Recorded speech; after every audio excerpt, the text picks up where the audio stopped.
नमस्कार,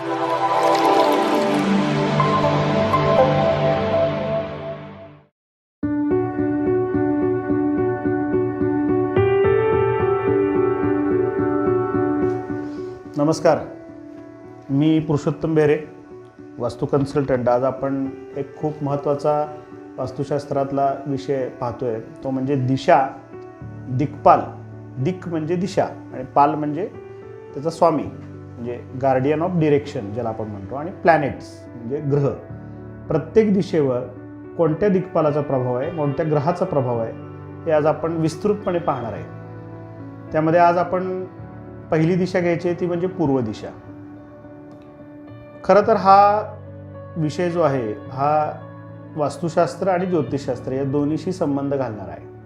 कारण प्रत्येक दिशेवर ग्रहाचा आणि दिक्पालांचा प्रभाव असतो आणि त्यामुळे आपल्याला चांगली वाईट फळं ही मिळत असतात, आणि त्याच्यावर आधारित खरं तर हे एक वास्तुशास्त्र आणि ज्योतिषशास्त्र आहे. जसं आपण पूर्व दिशेचा ग्रह देवता जी आहे, पूर्व दिशेची ग्रह देवता ही सूर्य आहे, आग्नेय दिशेची शुक्र आहे, दक्षिण दिशेची मंगळ आहे, नैऋत्य दिशेला राहू केतू आहेत, पश्चिमेला शनी आहे, वायव्येला चंद्र आहे, उत्तरेला बुध आहे आणि ईशान्य दिशेला गुरु आहे.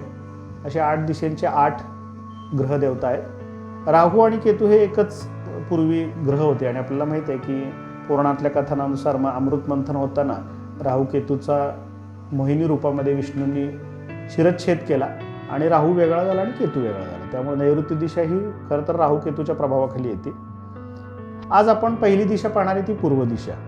पूर्व दिशा ही खरं तर इंद्र हा त्याचा दिक्पाल आहे.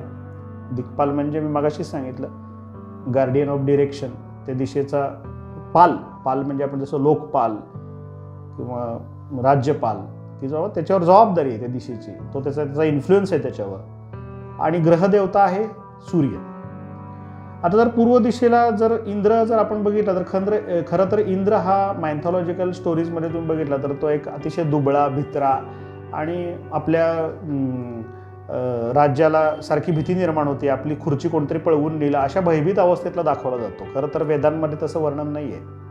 वेदांमध्ये इंद्र हा अतिशय महाबली आणि ज्याला आपण म्हणतो ना की शतबाहूंचं बल असलेला असा हा इंद्र आहे खरं तर. त्यामुळे पूर्व दिशेला इंद्राचा प्रभाव आहे आणि ती दिशाधिपती इंद्रांमुळे तेवढीच तेजस्वी.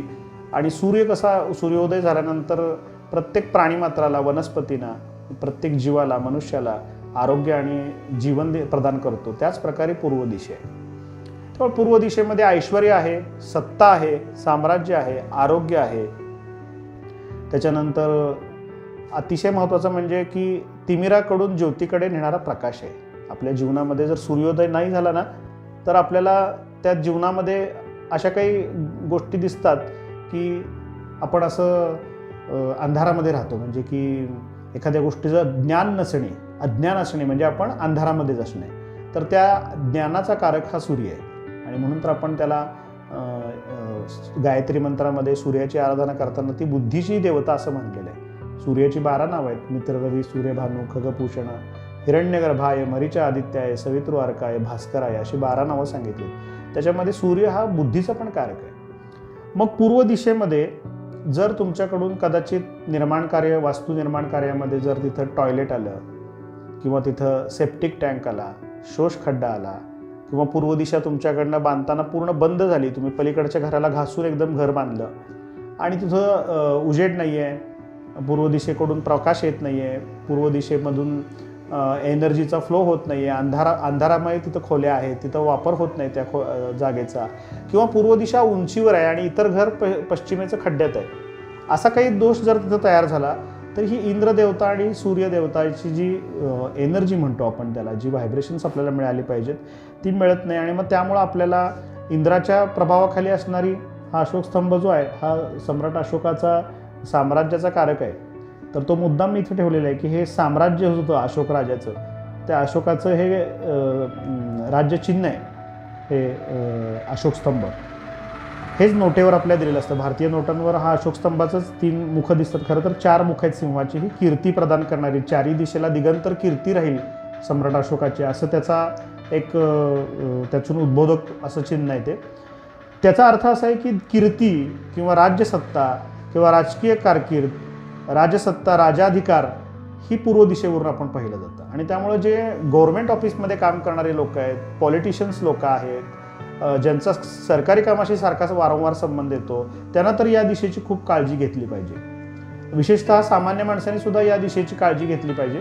परंतु ती जर सरकारी क्षेत्राशी संबंधित जर लोक असतील तर ती अजून त्यांनी घ्यावी लागते. पण सामान्यतः लोकांनी जरी नाही घेतली तरी त्यांना इन्कम टॅक्समध्ये फाईन बसणं किंवा गव्हर्नमेंटकडनं दंड लागणं एखादा, किंवा राजदरबारी तुमच्यावर एखादा गुन्हा दाखल होणं, किंवा पोलिसांकडनं सारखं वारंवार चलन काटणं जाणं, तुम्हाला फाईन भरायला लागणं वगैरे वगैरे अशा प्रकारचे दंड अनुभवायला येतात. त्यामुळं पूर्व दिशेला सुशोभीकरण करणं गरजेचं आहे. पूर्व दिशेला मी मगाशी ज्या गोष्टी सांगितल्या त्या नको आहेत तिथं. आणि त्याचबरोबरीनं तिथं काय हवं आहे मग, तर तिथं तुम्ही हॉल घेऊ शकता, ड्रॉइंग रूम घेऊ शकता तुमची, मोठ्या मोठ्या ओपनिंग्स पाहिजेत, बाल्कनी घेऊ शकता, ज्याला आपण सिटआउट्स म्हणतो, फॅमिली सिटआउट्स तिथं चालतात. त्याचबरोबरीनं पूर्व दिशेला डायनिंग हॉल चालतो, किचन चालतं. आणि सगळ्यात महत्त्वाचं म्हणजे तुमची जिम किंवा तुमची जर योगा रूम हॉल वगैरे असेल तसा, तर तो पण त्या ठिकाणी सूर्याच्या प्रकाशामध्ये तुम्ही जर पूजा तुमची होत असेल, विशेषतः तुम्ही सूर्याचे मंत्र वगैरे काही म्हणत असाल तर ते खूप प्रभावीपणे त्याची फलं आपल्याला मिळालेली दिसतात. आता हे जर होत नसेल आणि मी सांगितलेले मगाशी ज्या प्रकारे मी बोललो ते दोष जर त्या ठिकाणी असतील तर तिथं काही सुधार कार्य करावं लागतं. आणि मग सुधार कार्य करताना सगळ्यात महत्त्वाचं पहिलं म्हणजे घरातील सर्वांनी सूर्योदयापूर्वी उठणं गरजेचं आहे. त्याचबरोबरीनं सर्वांनी आरोग्याची काळजी घेणं गरजेचं आहे. अर्धा ते पाऊण तास प्रत्येकानं व्यायाम करणं गरजेचं आहे. पूर्व दिशेच्या भिंतीवर ऐरावत म्हणून जे वाहन आहे इंद्राचं, त्याचं चिन्ह तुम्ही लावू शकता. हत्ती, ऐरावतचा हत्ती जो आहे तो तुम्ही त्याची प्रतिमा लावू शकता. किंवा इंद्र आणि सूर्य यांच्यामध्ये कॉमन जर एक कुठला आयकॉन असेल तर ते कमळ आहे, तर कमळ त्या ठिकाणी तुम्ही भिंतीवर लावू शकता. त्यानंतर पूर्व दिशेला सुशोभित करू शकता. पूर्व दिशेला गार्डनिंग करू शकता तुम्ही, इंडोर प्लांट्स लावू शकता. काही कथक करणाऱ्या किंवा डान्स करणाऱ्या स्त्रियांची काही पोस्टर्स त्या ठिकाणी लावू शकता. आणि सगळ्यात महत्त्वाचं म्हणजे पूर्व दिशेमध्ये वापर करत असताना तिथं तुम्ही फॅक्टरी असेल किंवा तुमचं घर असेल तर घरातल्या कर्त्या पुरुषाला बसायची जागा जर तुम्ही तिथं दिली, कारण इंद्र हा स्वर्गाचा राजा आहे आणि त्यामुळे त्या ठिकाणी जो बसतो, त्या ठिकाणी ज्याची रूम असते तो राज्याधिकार भोगतो. त्यामुळे तिथं अलॉटमेंट करताना जर तुम्ही